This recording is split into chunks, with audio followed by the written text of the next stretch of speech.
We've long believed that an athlete's greatest cost is measured in broken bones, torn muscles, or sweat-soaked shirts. That visible pain is the only price of greatness. But what if the deepest wounds are the ones no one can see? Blood heals, bruises fade, but fear, doubt, and loneliness, those stay.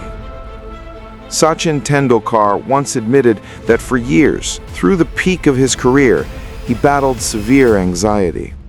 Sleepless nights before matches, pacing near windows, ironing his own clothes at 3 a.m. just to calm the mind. Liam Plunkett, another international cricketer, spoke about facing panic attacks, overwhelming waves of fear even while sitting in airplanes or hotel rooms, unable to breathe, unable to function. Sarah Taylor, the brilliant English wicketkeeper, revealed that walking out to bat felt like stepping into a storm. Her anxiety was so severe that even simple tasks, getting ready, speaking to journalists, felt like climbing mountains. These aren't stories of weakness. They are the hidden truths behind the scoreboards. Moments not broadcast on TV, fights fought in silence. Because what's harder than the match is surviving everything around it. Fear of failure, fear of letting others down, fear of not being enough when it matters most. It's not just about dropping a catch, it's about what that drop says to the voices in your head. Plunkett later said his anxiety became a kind of gift, something that taught him empathy, made him stronger, more human. But that only happened after years of darkness. Tendulkar found ritual, small personal habits to anchor himself, making tea, ironing his kit, controlling whatever little he could when the mind was spinning. These are not game day strategies. They are survival strategies. Because what no one tells you is that athletes, especially cricketers, can develop PTSD-like symptoms not from one traumatic event, but from years of pressure. Years of tying your worth to performance. Years of living under a microscope.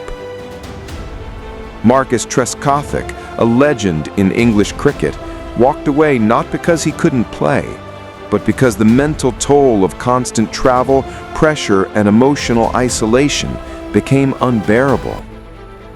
Monty Panesar spoke openly about depression and losing his sense of identity, how success became a mask, and behind that mask, he was slowly disappearing.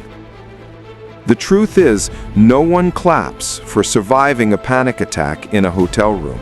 No one cheers for waking up and deciding to ask for help. No medals are given for fighting invisible wars. But those moments, they matter more than we think. Because if your worth depends solely on your performance, what happens when you don't perform? When the bat doesn't swing right? When your name disappears from the team sheet? When the world moves on, but your inner storm stays? Some wounds don't bleed, but they burn, they linger, they whisper at night. They say, "You're not enough. You were never enough." And now, they've forgotten you. And yet, those who speak, those who reach out, those who show their scars, become more than just athletes. They become guides. Tendulkar spoke. Trescothick stepped away and then helped others. Sarah Taylor opened up and paved a way for many young women to know it's okay to not be okay. So let me ask you something. If you were that player, sitting alone after the match, when the crowd is gone, the camera is off, what voice would you hear the loudest? The critic in your mind, or the quiet truth trying to remind you you're more than this game? If you've ever felt something similar, whether in sports, art, or just life, drop a comment. Let someone else see it. let someone feel a little less alone. If this video made you pause, even for a second, like it, share it. And if you want to hear more stories from the shadows of sport, subscribe. Because not every victory is loud, and not every injury is visible. But all of them deserve to be understood.